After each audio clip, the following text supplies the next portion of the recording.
प्यारे दोस्तों, आपका वीडियो देखने और सहयोग के लिए बहुत बहुत धन्यवाद।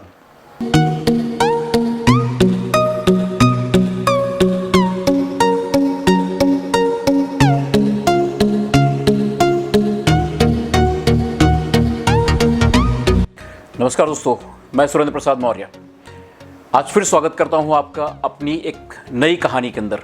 कहानी का हमारा पात्र है हिम्मत सिंह लकड़हारा। आपको ध्यान होगा पिछली कहानी का। हिम्मत सिंह जब जवान था तो उसकी एक नौकरी लगी उसकी पेड़ काटने की। एक जंगल था जहाँ पर पेड़ काटने का काम हुआ करता था, पेड़ काटे जाते थे और वहाँ पर उसको हिम्मत सिंह की नौकरी मिली। जब नौकरी मिली पेड़ काटने की तो उसको पहले दिन जब उसके सेठ ने कहा, दिशा दिखाई कि इस दिशा में जाइए और इस तरह के पेड़ काट के लेके आइए। हिम्मत सिंह कुल्हाड़ी लेके, नई कुल्हाड़ी थी उसके पास, जोश में था, जोशीला बदन, गया और पहले दिन रिकॉर्ड 20 पेड़ काट डाले। 20 पेड़ काट दिए और शाम को आके सेठ को बताया, सर आज 20 पेड़ काटे। उसके सर ने कहा, शाबाश। आपको पता होगा कि हमारे यहाँ पर मिनिमम 10 पेड़ का है और 10 पेड़ के ऊपर जब आप काटते हैं तो आपको एक्स्ट्रा बोनस मिलता है और आज तुमने 10 पेड़ एक्स्ट्रा काटे हैं, मतलब तुम्हें एक्स्ट्रा बोनस मिलेगा। हिम्मत सिंह खुश। अगले दिन फिर उसी जोश के साथ कि आज मैं 20 की जगह पर 25 पेड़ काटूंगा, हिम्मत सिंह ने शुरुआत की, पेड़ काटने लगा। लेकिन ये क्या, शाम होते होते जो 20 पेड़ उसने कल काटे थे उसकी जगह पे आज उसने 18 पेड़ काटे। टारगेट था उसका 25 पेड़ का, लेकिन 18 पेड़ कटे। उसने कहा होगा कहीं ना कहीं कुछ गलती रह गई होगी, या तो मेरी स्पीड में गलती रही होगी, जो भी है, या कोई पेड़ मोटे तना वाला होगा, शायद इसकी वजह से आज मैं नहीं काट पाया हूँ 8 ही पेड़। चलिए कोई बात नहीं, 8 पेड़ एक्स्ट्रा हुए, 18 पेड़ काटे मैंने आज। अगले दिन फिर उसको तो ये था कि मैं एक्स्ट्रा बोनस इकट्ठे करते जाऊँगा। अगले दिन दोबारा गया। आज आश्चर्य हुआ, आज उसके 18 भी नहीं कटे, आज उसने 14 पेड़ काटे, जो कि उसने कल से ज़्यादा मेहनत की थी। उसको लगा कि भाई मैं इतनी मेहनत कर रहा हूँ, कल से ज़्यादा मैंने मेहनत की है, परसों से भी ज़्यादा मैंने मेहनत की, फिर भी 14 पेड़ क्यों कटे।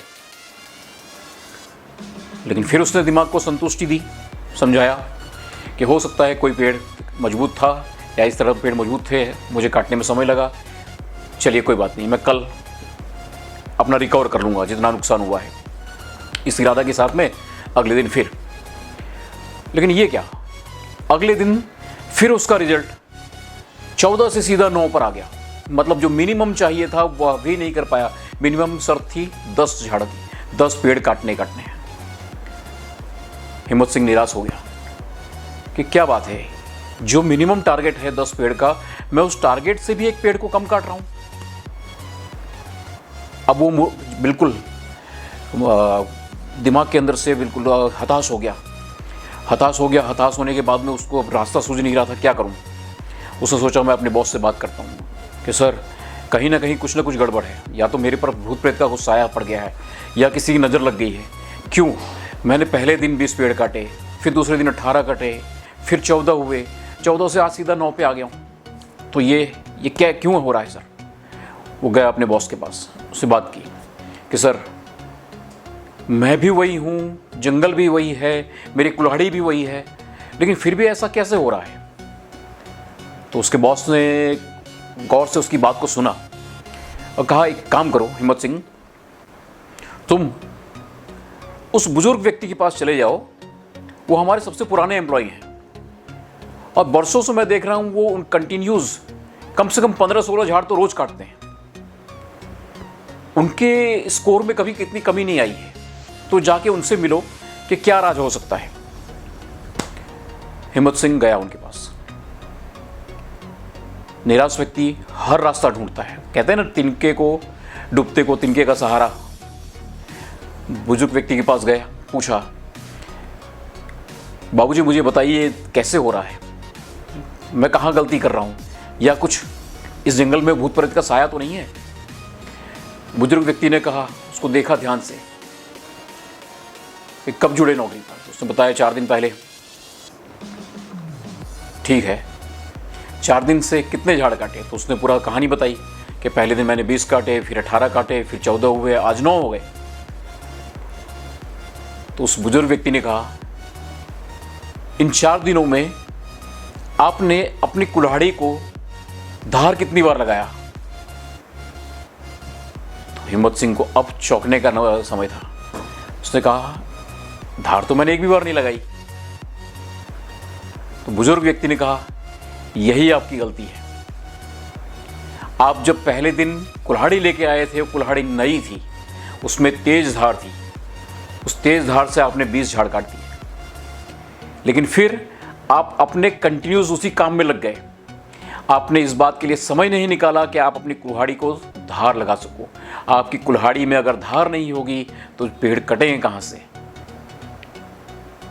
हिम्मत सिंह को ये समझ में आ गया कि वाकई में अगर मेरी कुल्हाड़ी में धार ही नहीं तो पेड़ कटेंगे कैसे? भले मैं चाहे एक्स्ट्रा मेहनत करूं, चीजान लगा दूं, लेकिन फिर भी धार अगर नहीं है तो कुछ काम नहीं होगा। उसको अपनी गलती समझ में आई और उसने फिर वो नित्यक्रम बना लिया कि जब भी 2 दिन 3 दिन में समय मिलता वो तुरंत अपनी कुल्हाड़ी को धार लगाता, अपनी कुल्हाड़ी को धार लगाता और फिर वो अपना काम करता। मतलब कि उसके काम के अंदर एक काम यह जुड़ गया, धार लगाना, और धीरे धीरे यह उसकी आदत से हो गई। उसको इस बात का पता चला कि धार कितनी महत्वपूर्ण है। फिर उसने उस धार को रोज डेली सुबह शाम सुबह वह धार लगाने लगा। हर रोज़ सुबह 1 घंटा वो अपनी कुल्हाड़ी को धार लगाता। उसका परिणाम ये मिलता कि रोज़ उसके पास 20 पेड़ कटने लगे। इस कहानी से हमें क्या सीख मिलती है? हमें यह सीख मिलती है कि हमारी कंपनी, हमारी संस्था के अंदर भी हमें अपने काम को अगर ग्रोथ देनी है, आगे बढ़ना है, तो अपनी बुद्धि को धार लगाना पड़ेगा। हमें समय समय पर अपने एम्प्लॉयज़ को ट्रेन करना पड़ेगा, उन्हें ट्रेनिंग देनी पड़ेगी, उन्हें सिखाना पड़ेगा। नहीं तो क्या होगा कि आप रूटीन काम करते करते करते एक अवस्था ऐसी आएगी कि बोरिंग की अवस्था भी आएगी। ग्रोथ तो जाने दीजिए, बोरिंग की अवस्था आएगी जहाँ से बैकफुट पर आप जाना शुरू करेंगे। और एक रूटीन, जब एक ही रूटीन में काम होता है, कोई नया डेवलपमेंट नहीं होता है, तो फिर कंपनी को बैकफुट पे ही ले जाना पड़ता है। जो भी अपने आप को अपग्रेड नहीं करता डूब जाता है। याद कीजिए नोकिया, एग्जाम्पल ऐसे बहुत सारे मिल जाएंगे आपको। जिन्होंने अपने आप को अपग्रेड नहीं किया वे डूब गए। आपकी कहानी में आप किस ओर जा रहे हैं?